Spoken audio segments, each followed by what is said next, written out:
The region's farmers in the early 1800s were yeoman farmers who generally engaged in subsistence farming.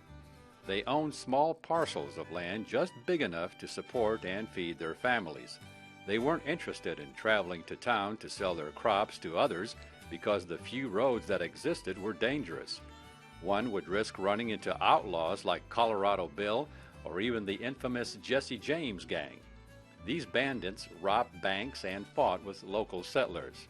During the late 1800s, hanging Judge Isaac Parker held court in the area. His jurisdiction extended out into Indian Territory. It was a huge, huge area of land. And given Fort Smith's location, combined with the connection to Indian Territory in that way, gave Fort Smith sort of a Wild West flavor.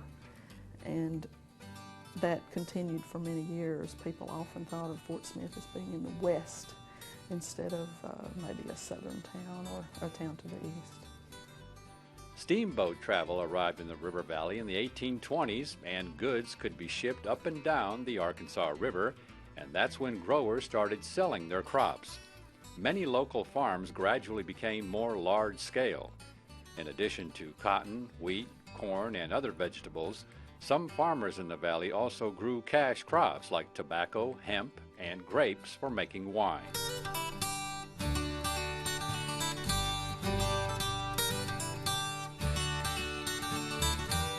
Whether it was cotton, wheat, or travelers throughout the 19th century, the Arkansas River served as the safest and most reliable mode of transportation for hauling goods and people through the region and to neighboring states at a time when roads and rail lines were still few and far between in the valley.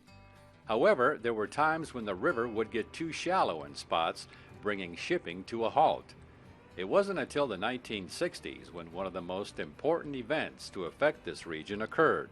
I think just the Arkansas River Valley was important throughout Arkansas history as a transportation corridor because of the transportation opportunities that it offered. With its water, obviously, it offered a way to get from east to west across Arkansas and played an important role in making sure that people were able to travel in that direction. Today, it remains important, the McClellan-Kerr waterway.